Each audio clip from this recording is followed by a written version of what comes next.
Un peu plus de 2 semaines après la mort de Samuel Paty à Conflans-Sainte-Honorine, c'est ce matin que les élèves du collège reprennent les cours, journée aménagée pour des enfants et enseignants traumatisés. La rentrée pour les autres élèves s'est effectuée hier dans un climat particulièrement lourd avec le respect d'une minute de silence en hommage aux profs d'histoire géo. Marie Régnier, Thomas Chupin.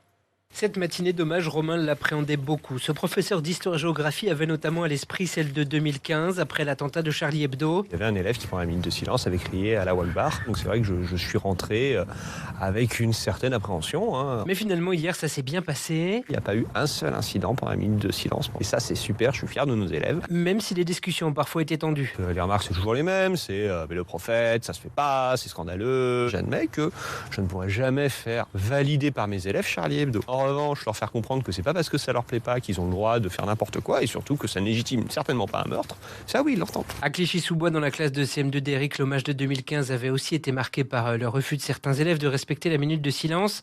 Mais cette année, pour lui aussi, ça s'est bien passé. C'est incomparable, oui. Il y a deux raisons principales. Déjà, c'était beaucoup plus proche d'eux puisqu'il s'agissait d'un enseignant tué et pas de journalistes lointains. Et puis d'autre part, le travail que l'on fait depuis 5 ans, beaucoup plus intense autour de la laïcité, de la tolérance. Instituteur qui a bon espoir que ses jeunes élèves gardent cette ouverture d'esprit une fois adultes.